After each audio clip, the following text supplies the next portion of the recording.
Next team is Columbus Blue Jackets. Last year's standings, 27 wins, 43 losses. Power play, 31st. So there was only one team that was worse than them at 15.1%. Who's in for Columbus? Sean Monahan, Jack Johnson. Who's out? Alexander Nylander, Alexander Tetsier, and Adam Boyquist. We do not have any players in Tier 1 or in Tier 2. In Tier 3, from the between 70 and 79 points, we have one player, which might be a push, but we'll put him there anyways. Johnny Gaudreau. Do you guys believe he can have a bounce back season and hit that 70 to 79? So it's your team. So you tell us who goes first. Nick, you go first. Okay, Nick, you go first. Okay, Junior, you go first. No. All right. So you want me? I'll go first. I don't care. Go ahead. All right. So last year, Gaudreau had in 81 games played. So for a small guy, still a pretty relatively healthy player. Like Nick said, it's a skill. In the last 3 seasons, 81 games played, 80 games played, and 82.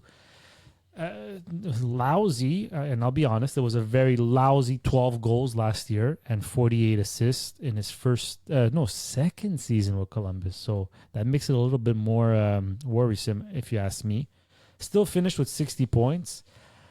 It's not to say he doesn't have a lot of talent around him. He just has a lot of young talent around him. And they're still very raw. And I don't think Gaudreau is like a Patrick Kane where he really makes the guys around him better. Like he does, but not to the extent of Patrick Kane. If you guys catch my drift. He's not as good as Patrick Kane. He's definitely not as good as Patrick Kane. Not in his prime. Not but close. Patrick Kane has that ability as he was getting older to he was losing goals, but he was able to Make to other set players up better. Yeah, exactly. Anyhow, so I think Johnny Gaudreau lacks that, or he hasn't learned how to do that yet. But they have a good nucleus around. Do I expect him to be a 60-point player next year? Yeah, I think the point per game for Gaudreau is over. I think that all depends on how big of a step Fantilli takes. Because Gaudreau's main job is not scoring 40 goals, although he has done that once in the past. Mm-hmm. His main job is setting up other people. And if he's playing with an elite sniper, like I guess the idea was Patrick Laine would have been his elite sniper, but they didn't mesh well. They didn't mesh well. And on the primary points that Laine got, they weren't from Gaudreau, even though Gaudreau is the setup man on that line. I think there's a couple of things happening here because in the offseason, you mentioned they brought in Monahan, right? Monahan and Gaudreau, years together in Calgary, best friends in Calgary, right? So you're bringing in a guy that's going to appease Gaudreau. I see a bounce-back season for Gaudreau here. And the bounce-back season is between that 70 to 80-point pace, in my opinion. Now, does that mean Monahan is going to be putting in the goals? Not necessarily, right? You still need that sniper on Columbus. And I think Columbus is actually, contrary to your belief, I think Columbus is a very interesting team this year.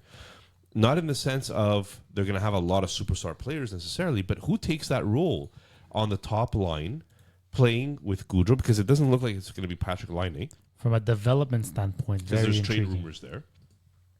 Right? Fantilli is an absolute superstar, but he might not be playing with Gaudreau if they put Monahan with Gaudreau. Marchenko had a great year. Right? Chinnikov is another star. Voronkov played very well last year. Like there's opportunity here for people to be the goal scorer on Gaudreau's line. And with Monahan there as a savvy veteran, I think that's going to be really cool to kind of see Columbus play next year.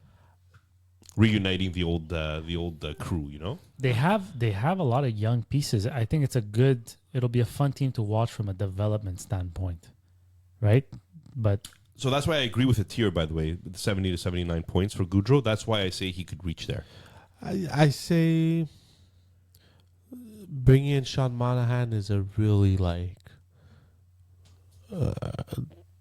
dart throw that they'll be able to recreate what they recreated in Calgary.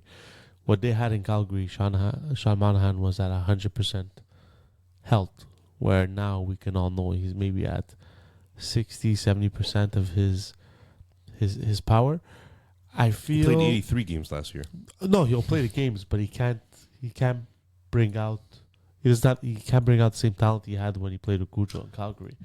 Right? Yeah, no, I'm not expecting prime Monahan. See what I'm expecting from Columbus, especially with a coach like Torts, is is Torts there? No, it's, Torts is in Philly. no. Sorry, Actually, they have a new coach. they have a new coach also Well, actually, because it's that was another rift that he had with Pascal Vincent. So a very good coach, by the way. They brought in. I mean, I shouldn't say it that. was a shit situation they brought him in because it was supposed to be Babcock, then the whole Babcock situation came along, and he was thrown to the wolves and kind of Dean Evison is the coach. So Dean Evison, if you guys remember, Dean Evison had. Dallas. No, was he with Dallas? Now you're confusing me. No, I don't think so. I remember Dean Evison was with Anaheim. Minnesota. Oh, Minnesota. And with Minnesota, he had phenomenal years, like regular seasons. Yeah. But he always fell short in the playoffs, which is the reason why they just didn't give him another chance. They fired him or didn't renew him, whatever it was. But Dean Evison, regular season coach, is a very good coach.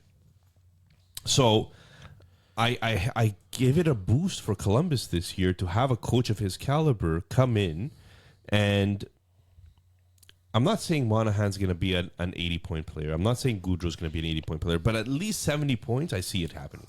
I see the power play getting much better than 31st. I don't think they're going to finish 31st.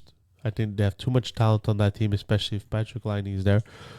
They have a quarterback in Warinsky. I don't think Laine is going to be there. No, but even if he's not, they still have the Chinnikov had a breakout year last year. Marchenkov too. It's a very young team, so at this point, I don't think by the time this team is ready to take that next step, I think Gaudreau will not be relevant in this team. So let's continue with Monahan, because Monahan, it was our tier 4 player, and we have him between 60 to 69 points. I think that's actually very fair. Yeah, listen, he's gonna get the minutes. He's gonna get the power play one. He's a phenomenal player on the power play. He needs to stay healthy. Is he gonna be able to sustain those number one centerman minutes? He doesn't have the pace No. that he used to have, right? Like, and he was never a very fast player. No. But he's always in the right position. Mm-hmm. His IQ is very high when it So, comes to hockey. He had 21 power play points last year between Montreal and Winnipeg. And 18 minutes of time on ice, he was always on the power play. He finished with 59 points, basically. His point pace is actually lower than his actual point total because he played 83 games instead of 82. So, I mean, if he's a healthy player, it's going to be a boost for Columbus because it gives them that depth down the middle. Yeah, and you're hoping Fantilli takes that next step, right? And who better to learn from than a Monahan? Well, like I said, I like this Sorry. Columbus team. I just think they're a very young team. They're still rebuilding. No matter what anybody says, this is a rebuilding team. You have Johnny Gaudreau there. It's a rebuilding team. You look at, we even have their defensemen, which one of them is between the 60 to 69, which is Warinsky. He's up there in age also. They're in the point of their rebuild where they need to slowly start breaking out of it. And I think Ken Johnson's a big part of that. I think they were expecting a lot more from him. Look, he's still very young, but this is a big year for him. He needs to show that he can stay in the NHL. Are we talking about? I just think go- we're introducing Wierenski right now. I just to go back to Monahan, the reason they got Monahan was because guys like Ken Johnson can't play center yet, because Boone Jenner didn't stay healthy all year. Imagine teaching, who better to teach Fantilli face-offs and just responsibility, defensive responsibility. Exactly. Look, I think his ceiling is 60 points, Monahan. I'm not expecting that much more from him. The 21 points on the power play, that's going to help increase from 31 to maybe at least 20 range. Low 20s, which will mean more points for Gaudreau as well, because if your power play gets better, then I'm sure Gaudreau is going to touch that puck on that power play. So everything goes through him. So back to where we've actually gone, which is Wierenski. He staying healthy is going to be a big part of that as well. Because if you have a healthy Werenski, you have a number one power play quarterback. 70 games played last year, which was actually the most that he's had since 2018-19. That's a long time. I know there's COVID seasons in there, but He's a legit loose leaf paper. He's a loose leaf paper. He's a loose leaf paper. I hate to say it because I really like the player, Very good player. but he needs to stay healthy for this team to be not in the bottom. To of be the standing. relevant. Yeah, not even To be relevant, competitive. because I don't see this team making the playoffs. But just Maybe to, not. I mean, if you look at their team stats, they're all in 30 and under. So I think with a healthy Werenski, it helps to bring them up. I'll say one thing to Columbus fans that are actually watching this or listening. The fact that you have a new general manager, the fact that you have a new coach, just that alone should be very positive for you. You've always been a good drafting team, but now these people are going to take you to the next step. Yeah, and they're gonna build a culture where they're not gonna want to leave. That's essentially what they're trying to do here. And when they announced that they were hiring Babcock, I thought that was the worst possible thing for this team. That was the previous regime. Right, the previous regime. Thank God that's done. And so Werenski, he's a point producer. The guy, when he's healthy, he puts up points. That's like 67-point pace last year. that's For a a defenseman, legit that's point huge. producer for sure. Is he a number one defenseman? No, because they can't rely on him to stay healthy. And a number one defenseman, as much as he puts up Should have done points, that with the previous team too. but yeah, I didn't wear it today because We're not talking there's only one that. So anyway. I'm guessing you're going to go get it just for that one. No. So back to Werenski. He's very good, and he could be a number one defenseman if he would have stayed healthy. But he doesn't stay healthy, and he can be relied upon. But the regime and the whole change of the regime and the culture, the biggest guy the one that could have the biggest impact on is David Jiricek. David Jiricek was, I think he was treated a bit unfairly, in the sense that like they kept him up with the big team. They kept him up with Columbus, but never gave him an opportunity. Made him watch 20 games from the press box instead of playing games in the AHL and gaining experience and touching the puck and getting used to the game. I think this new regime will have the biggest impact on David Jiricek. And I expect him to have a good developmental year. That doesn't mean a lot of points, but a good developmental year. I love how you jump to the wrong player. like the wrong players. all the time. Because we had him at power play D and Werenski, so I give it to Jiricek. Okay, yeah. It's okay. So we spoke about Adam Fantilli, but I really want to focus on Fantilli because I think that he is the franchise center for this team. Oh wow, I did. I skipped like 3 players. Yeah. It's okay. I'm glad you read the show notes. Well, it's because we relisted Werenski. Okay.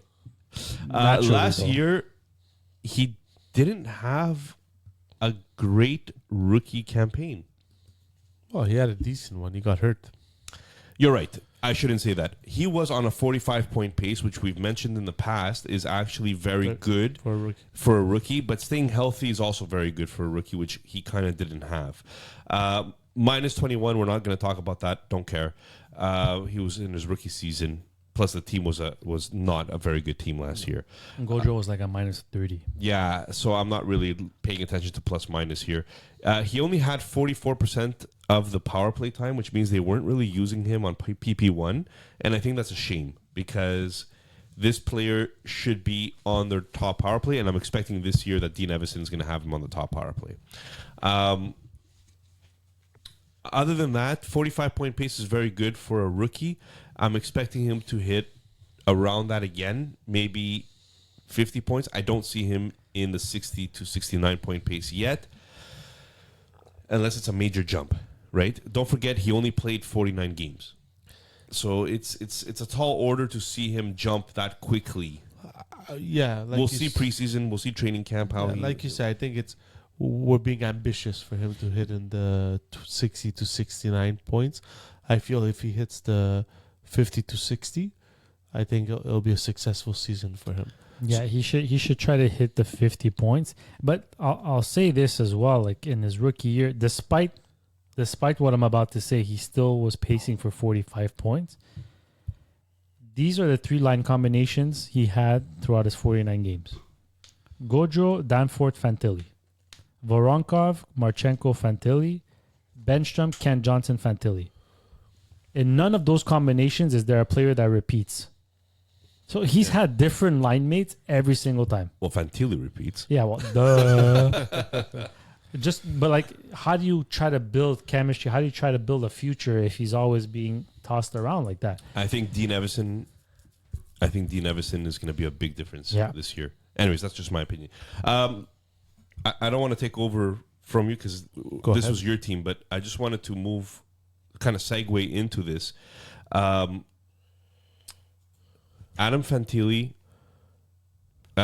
Patrick Laine. We spoke about Patrick Laine. I just put him in there because I just think he has the talent to get into 60 to 69. But I'm not convinced he's going to be with Columbus. Well, I'm not convinced he's going to play 82 games. He just got out of the player assistance program. Yes. And he's been allowed to speak to other teams. Okay. For a possible trade. So it looks like, and we're dating ourselves now because we're bringing this out on 10:41 p.m. on the 11th of August. By the 12th of August, he could be traded. We don't know. So we shouldn't really spend too much time speaking about him, but that's another loose leaf paper player. He hasn't been healthy. I think he played 82 games only twice in his career. He had like 15 minutes of time on ice last year in the 18 games he played. I think it is quite important to talk about him. And maybe it's because I own him and I have a lot of decisions. I have a big decision to make. Okay. Right? That's fair. I own him in a cap league.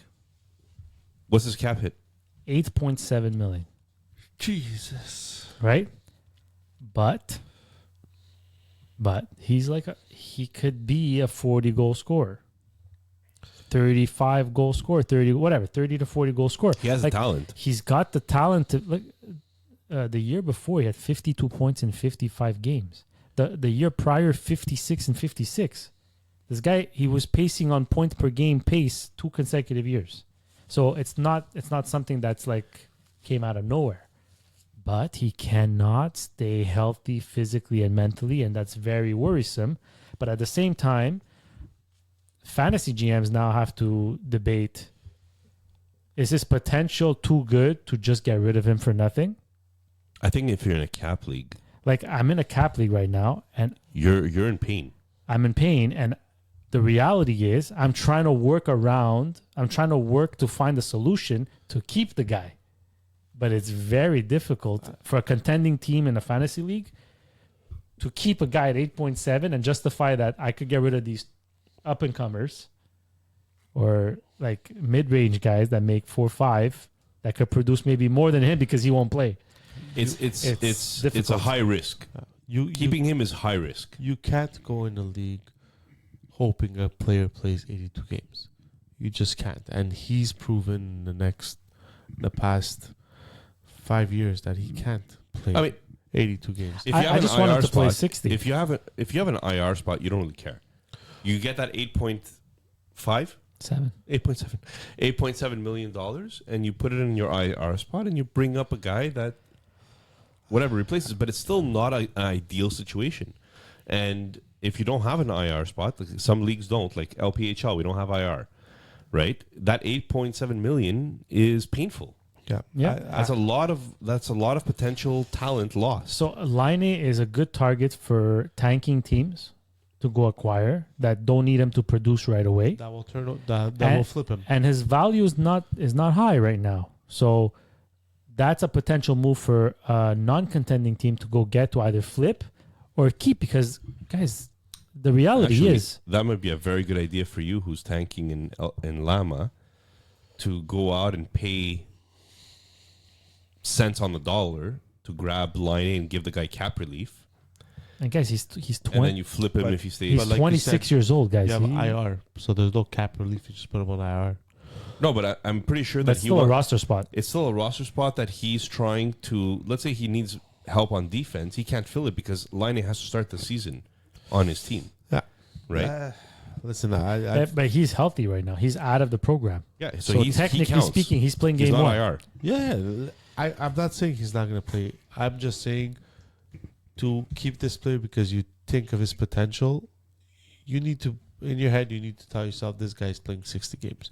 So at 8.7 million, is he worth 55 points? Look, if he's a point per game player and he plays 60 games, for me, it's a risk I'm willing to take. I just want to mention something. We said, and you started off saying, "Oh, we're not going to have much to talk about Columbus," and this is the longest segment that we've had so far on the because Junior brought podcast. up his liney And he has him.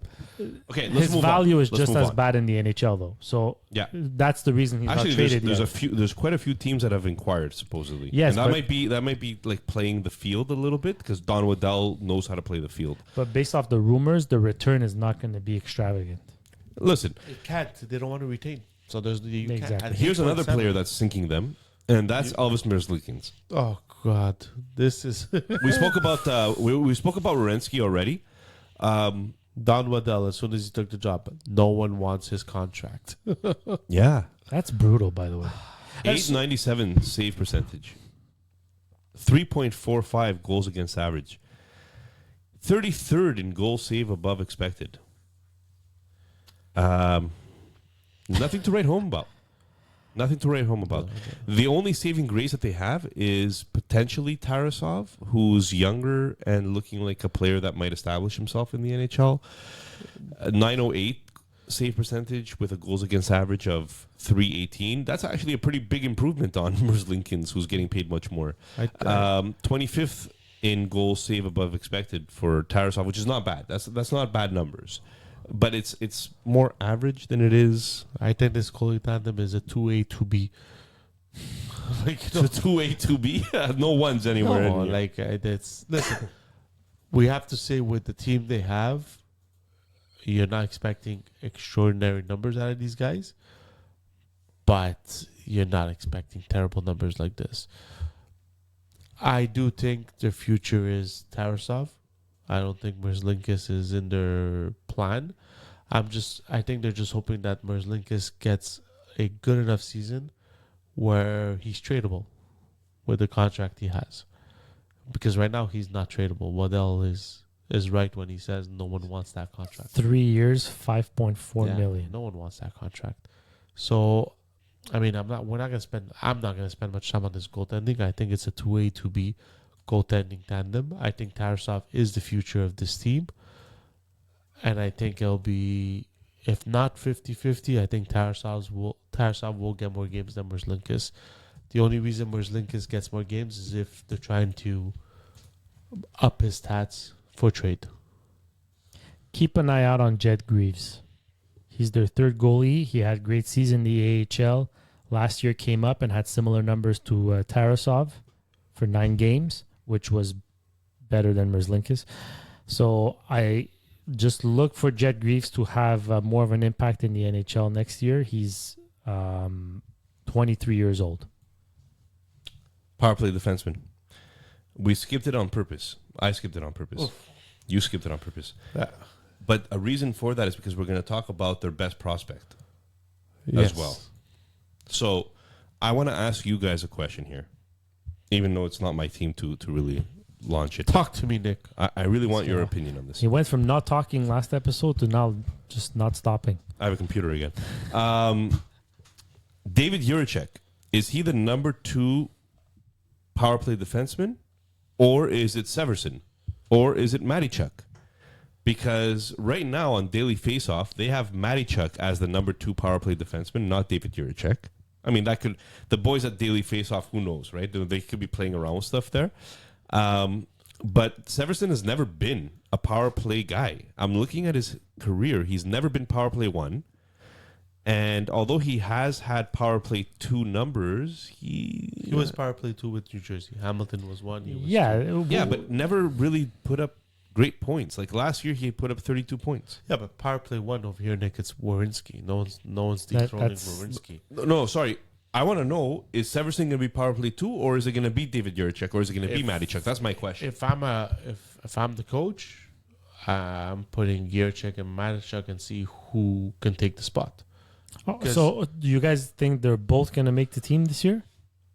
Well, I think Juracek is making it no matter what because That he I already played agree. NHL games That I last agree. year. I just thought Matachuk maybe still needed some seasoning, but I think We'll see at camp. Yeah. We'll see how camp goes, but I'll they don't think- have much, eh? I think they'll protect Matachuk more, putting him on a third pairing, minimal minutes just to get him the cup of coffee in the NHL. But I think he'll excel in his role and make it that he stays there longer than they want him to. So Eric Goodbranson is their number 6 defenseman. He's pure defense. Yeah, of course. Can't move the puck if his life depended on it, pretty much. Denton, how's that for a third pairing? but Denton Mateychuk is a puck mover. This guy has offense. They might have no choice but to put him in the lineup. I listen. $4 million, good Branson. 2 more seasons. They're not in Columbus is Kikalainen really He did not do destroyed great. this team. And they signed Jack Johnson. So your third pairing is Jack Johnson and Goodbranson. I don't think it gets slower than that as a defensive pairing. the thing is Columbus needs to know their identity, and their identity right now is a rebuilding team. A rebuilding team, you want to give your young guys a shot at what the NHL is all about, so that when you're ready to compete, these young players have enough seasoning that they're ready to be part of the solution. So I'm hoping Matchak will make it. I hope Juracek will make it. Like, to me, to have Jack Johnson there over Matchak makes no sense, because you're not fighting for a playoff spot. No, but you have nobody that can move the puck. No, Jack exactly. Johnson cannot move the puck. Goodbranson cannot move the puck. So basically, you're just going to have 2 guys hemmed into their own zone. They hit hard, Yeah. but they don't skate well. They don't pass well. This team, he Let should me be mention introducing. the prospects first. So Adam Fantilli, we spoke about the prospects. Cole Sillinger, another young player who It's over. had a very good season, and then you saw took a step back. Is he going to be able to go back to that very good season? We're Sophomore not slump? sure. Yeah, maybe. David Juracek, we spoke about him already. Denton Matishuk, we spoke to him. Gavin Brindley, their new little toy, Kaden Lindstrom, got picked third overall or fourth. Third. Third overall. No, third was Seneki, so he got picked fourth. Fourth. So, I mean, man, if this pays off and you got a Fantilli Lindstrom down the middle, this is, for the future, is beautiful. And then you have Charlie Illick and Ryan Gardner. You have a goalie also. Yeah. So, I mean, the one guy we're going to talk about that we haven't spoken about is Kaden Lindstrom. What can he do for this team? I He's not don't playing think he this year. sees No, the he's not gonna NHL play. this year. No, I wouldn't bring him into the NHL. That's why I think they signed Sean Monahan. Look, Fantilli, the year that he went, Fantilli was known that he's going to be a franchise center. He wasn't on the same level as Bedard, but he was still on a Jack Hughes level. So that's what they were saying. Yeah. That's what they were talking about. So even though he's not a generational player, he's still a franchise player, and this guy could be a top franchise center for this team for years to come. Kaden Lindstrom, they're saying he could compete for that number 1 spot. So you're looking very strong down the middle. If Kaden Lindstrom could stay healthy, if his back problems, we've already mentioned all this during our draft episodes, but Kaden Lindstrom will bring legitimacy to this rebuild because of the fact that they're going to have a 1-2 punch down the middle that's going to be legitimate. It won't be this year. I think next year is when you're going to see Kaden Lindstrom. And they're hoping their young guys, Cole Sillinger, Marchenko, Chernikov, all develop so that when Kaden Lindstrom is ready to go, he's well surrounded. They're going to be almost veterans by then. Yeah. Yeah. Monahan will be your third center Yeah. because he has a 5-year contract. he'll just be the. No, but it's a He'll great be your person to third be year the guide. And I think what the Lindstrom Fantilli combo does is move Ken Johnson to the wing. I think now more than ever we can say Ken Johnson is going to be a winger. Yeah, he's not a center. in the NHL. He's not a center. I think he's proven he's not a center. Final thoughts. So to guys. close out Columbus, final thoughts. Dom has them in 20th in his model. another rough season ahead, which we all can see. The only thing is there's light at the end of the tunnel. The Columbus essentially staying status quo. Monahan should improve the power play.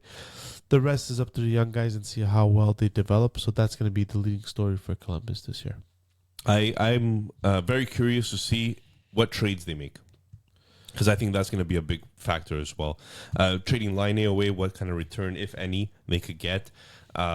Possibly trading away Merzlikins, maybe an improvement on goaltending. I don't know how that's going to work, but to me, that's going to be a very interesting. They're going to be. I think Don Waddell is going to be. They're going to be busy. sellers before they're going to be buyers. So it's going to be interesting this year.